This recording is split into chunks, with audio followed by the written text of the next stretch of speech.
আজি ৰাতিপুৱাৰ কেইবাটাও গুৰুত্বপূৰ্ণ খবৰ আহি পৰিছে ধৰণৰ খবৰসমূহ নিতৌ চাবলৈ চেনেলটো ছাবস্ক্ৰাইব কৰি ভিডিঅ'টোত এটা লাইক কৰি দিব। জুবিন গাৰ্গে কৈছিল আমি নতুন প্ৰজন্ম হয়, ইচ্ছা কৰিলে দেশ সলাব পাৰোঁ, জ্বলাবও পাৰোঁ। জুবিন গাৰ্গৰ দি যোৱা সেই বাণীৰেই নৱপ্ৰজন্ম উদ্বুদ্ধ হৈ পৰিছে। বৰ্তমানৰ প্ৰজন্মই মুখ্যমন্ত্ৰী হিমন্ত বিশ্ব শৰ্মাৰ চলাহী কথা অথবা অপব্যাখ্যাত ভুল নাযায়। জুবিন গাৰ্গদেৱৰ ন্যায়ৰ প্ৰসংগত বিজেপি চৰকাৰ অথবা হিমন্ত বিশ্ব শৰ্মাই যিমানেই তুলুঙা মন্তব্য নকৰক কিয়, তেখেতে দি থৈ যোৱা জাতি ধৰ্ম বৰ্ণ নিৰ্বিশেষে সমাজ গঢ়াৰ সেই বাণী নতুন প্ৰজন্মৰ এইসকল অনুৰাগীৰ শৰীৰৰ হীৰাই হীৰাই বিয়পি আছে। সকলোৰে স্পষ্ট দাবী জুবিন গাৰ্গে ন্যায় পাবই লাগিব। লাহে লাহে সিদ্ধাৰ্থ শৰ্মা, শ্যামকানু মহন্ত, শেখৰজ্যোতি গোস্বামী আদি নামবিলাকক মানুহে পাহৰিব ধৰিছে।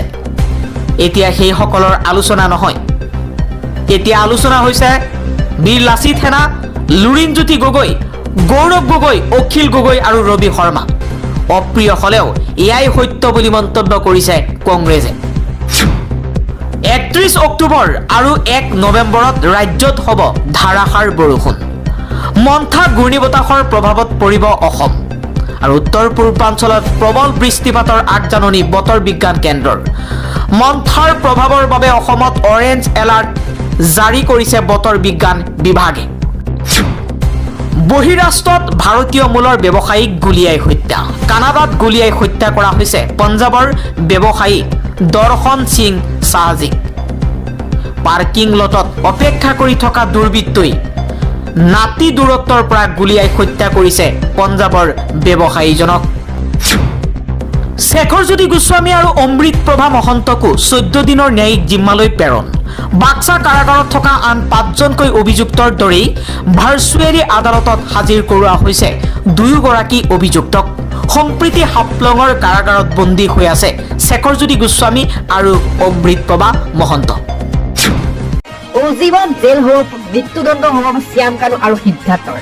জুবিনৰ ঘটনাৰ গোচৰত BNS 103 ধাৰা সংযোজন কৰিছে ইতিমধ্যে। আজীৱন জেল অথবা মৃত্যুদণ্ড পৰ্যন্ত হ'ব পাৰে শ্যামকানু সিদ্ধাৰ্থৰ। CID জুবিনৰ গোচৰত সংযোজন কৰা হ'ল BNS ধাৰা। এই মুহূৰ্তত এক ভয়ংকৰ খবৰ আহি পৰিছে। 18/2005 নম্বৰ গোচৰৰ সৈতে BNS 103 ধাৰা সংযোজন কৰিছে আৰক্ষীয়ে। জুবিনৰ ঘটনাক হত্যাকাণ্ড বুলি সন্দেহ কৰিছিল ৰাজ্যৰ অনুৰাগীয়ে। গোচৰ হত্যাৰ পৰা সন্নিৱিষ্ট হোৱাৰ পাছতে বিপদ বাঢ়িল অভিযুক্ত শ্যামকানু সিদ্ধাৰ্থৰ। CID জেলৰ অন্তত মহা বিপদত শ্যামকানু আৰু সিদ্ধাৰ্থ। শ্যামকানু সিদ্ধাৰ্থ বাচিব নোৱাৰিব আইনী শাস্তিৰ পৰা। ইয়াৰ পাছৰ খবৰটো এটা ডাঙৰ অভিযোগ, CIDয়ে জুবিনক ন্যায় দিব নোৱাৰে, CBIক দিয়ক জুবিনৰ মৃত্যুৰ দায়িত্ব। এই মুহূৰ্তৰ এক ডাঙৰ অভিযোগ আনিছে এই মুহূৰ্তৰ বিগ ব্ৰেকিং। জুবিন গাৰ্গৰ মৃত্যুৰ ইতিমধ্যে 34 পৰা 38 দিন ইতিমধ্যে পাৰ কৰিছে। কেতিয়া ন্যায় হ'ব জুবিন গাৰ্গে? জুবিন গাৰ্গে ন্যায় পাবনে নে নাপায়? এতিয়া প্ৰকাশ বিধায়ক অখিল গগৈৰ CID কাৰ্যালয়ত জুবিনৰ ন্যায় দিব নোৱাৰে। CIDয়ে জুবিন গাৰ্গে ন্যায় পাবলৈ হলে CBIক দায়িত্ব দিব লাগিব। এই মুহূৰ্তত এক ডাঙৰ মন্তব্য কৰিছে বিধায়ক অখিল গগৈ। ইয়াৰ পাছৰ খবৰটো ইতিমধ্যে ছিংগাপুৰত পোৱা গৈছে বহু লাগতিয়াল, বহুত নথি পত্ৰ, বহু ভিডিঅ' ফুটেজ। 10 দিনৰ ভিতৰত আমি ভাল ৰিজাল্ট পাম। ইতিমধ্যে বহু ভিডিঅ' ফুটেজ আৰু বহু লাগতিয়াল তথ্য লাভ কৰিছে ইতিমধ্যে SID দলে।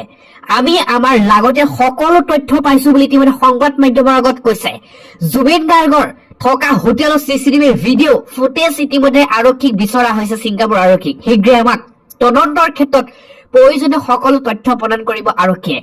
সময়ৰ আমি কোৰ্টত আমাৰ প্ৰতিবেদন দাখিল কৰিম। এতিয়ালৈকে প্ৰায় 70 জন লোকক সোধা পোছা কৰিছে SIDয়ে। সেই বৈঠকত ছিংগাপুৰৰ মনোনীতৰ প্ৰতিবেদন SIDক দিছে। এই মুহূৰ্তত ডাঙৰ মন্তব্য কৰা হৈছে।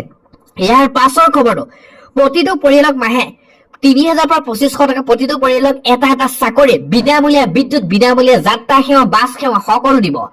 জনতাক উদ্দেশ্য কৰি এই মুহূৰ্তত কেইবাটাও ডাঙৰ প্ৰতিশ্ৰুতি। বিৰোধী মিত্ৰজোঁট চৰকাৰ গঠনলৈ কাৰ্যকৰী কৰা হ'ব পুৰণি পেঞ্চন নীতি।